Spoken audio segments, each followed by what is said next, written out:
Dalam nama Bapa dan Putra dan Roh Kudus. Amin. Bapa di surga, terima kasih Engkau melihat hati manusia daripada wajah, daripada tindakan, apa yang ada dalam hati. Bantu kami ya Bapa untuk memiliki hati yang murni, seperti yang Putra-Mu Yesus sampaikan. Berbahagialah orang yang murni hatinya, karena mereka akan melihat Allah di dunia maupun di surga. Terpujilah nama-Mu kini dan sepanjang masa. Amin. Menarik bahwa Tuhan menolak Saul yang tidak taat kepadanya. Dan Tuhan meminta Samuel untuk memilih penggantinya. Karena itulah Samuel kemudian meminta Isai untuk menunjukkan anak-anaknya. Apa yang menarik di sini adalah bahwa Isai menunjukkan anak-anaknya yang laki, yang ganteng, yang paras wajahnya dan segala macam yang baik. Tetapi Tuhan mengatakan kepada Samuel, jangan melihat penampilan lahiriah, tapi yang di dalam batin. Bukan ganteng, bukan cantik, ya, bukan hal-hal duniawi, tapi yang di batin. Maka dipanggillah anak bungsunya yang bernama Daud, yang sedang menggembalakan domba, dan dia diurapi oleh Saul. Ini suatu pernyataan yang harus kita sadari sungguh-sungguh betapa dalam, betapa pentingnya hati manusia. Berbahagialah orang yang murni hatinya, karena mereka akan melihat Allah. Bukan hanya melihat Allah nanti di surga, tetapi melihat Allah di dunia ini. Dalam diri alam semesta, dalam diri orang lain sesama, pekerjaan, hidup kita. Itulah panggilan kita semua, berbahagialah orang yang murni hatinya. Maka mari saudaraku, kita tidak cukup hanya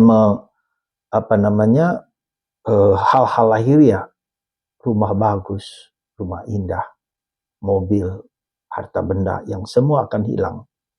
Penampilan wajah, penampilan hidup, dan seterusnya. Ketika hati tidak murni, tidak bersih.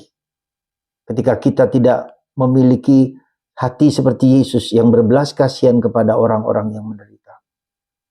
Kita memiliki empati, simpati kepada orang-orang yang perlu dibantu, orang tua, orang cacat, orang lemah. Itulah hati yang murni, hati yang bersih.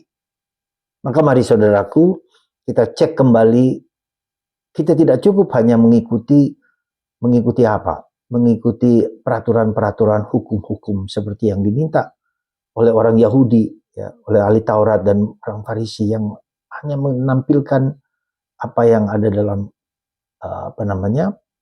dalam peraturan-peraturan dan hukum. Ya. Maka mari saudaraku, betapa penting, betapa dalamnya, betapa indahnya ketika kita memeriksa batin kita. Apakah hal yang seperti itulah yang diminta Tuhan. Tuhan suka dengan orang yang demikian.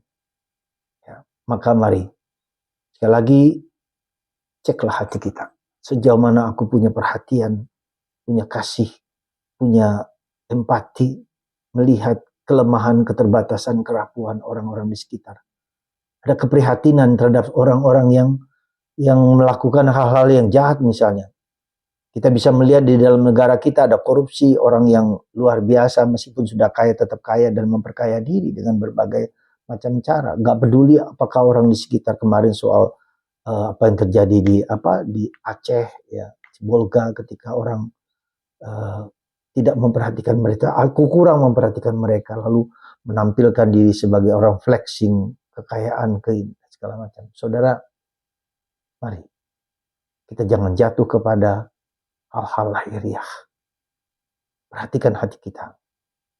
Lihatlah hati kita. Apakah aku tergerak oleh belas kasihan seperti Yesus?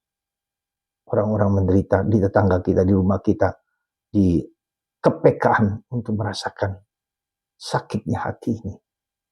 Dan kita peduli. Entah itu dengan berdoa, entah itu dengan diajak omong, dengan dibantu. Apa saja yang bisa kita lakukan untuk menolong orang lain. Semoga Tuhan memberkati Anda dan kita semua memiliki hati yang jernih dan tulus tanpa pamrih menolong orang lain.